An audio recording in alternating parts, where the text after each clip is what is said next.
दोस्तों स्वागत करते हैं आप सभी को आपका यूट्यूब चैनल टारगेट भोजपुरी। दोस्तों बता दें कि भोजपुरी की हिट मशीन खेसारी लाल जी का एक बहुत ही हाई लेवल का वीडियो सॉन्ग अभी अभी लॉन्च हुआ है जी। और आप लोग इस गाने को बहुत ही जल्द ट्रेंडिंग में इसको ले जाइए जी। गाने को बोले हसीना जी। गाना बहुत ही बवाल का जो कि भोजपुरी की हिट मशीन खेसारी लाल यादव जी और अनुपमा यादव जी सॉन्ग को मिलकर पूरा किए जी। और वीडियो फिट की बात कर ले तो यह मिनी सीन है जी। हाँ दोस्तों, यानी कि वीडियो पूरी तरह से बवाल है जी। यानी कि आप लोग इस गाने को बहुत ही जल्द मिलियन में और ट्रेंडिंग में आप लोग ले जाइए, जो कि सारेगामा हम भोजपुरी से अभी अभी फुल वीडियो सॉन्ग रिलीज हो चुका है जी। हाँ, तो गाना बहुत ही बवाल बहुत ही हाई लेवल का है। सारेगामा हम भोजपुरी से जो कि हसीना।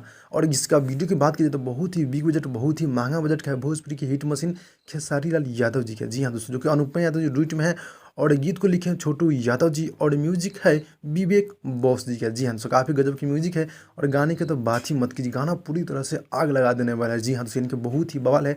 आप लोग जाकर इस गाने को सुनिए और ढेर सारा आशीर्वाद दीजिए और अपने दोस्तों में फैला दीजिए। जी हाँ दोस्तों, तो भाई लोग मिलते हैं अगली वीडियो में, तब तक के लिए धन्यवाद दोस्तों।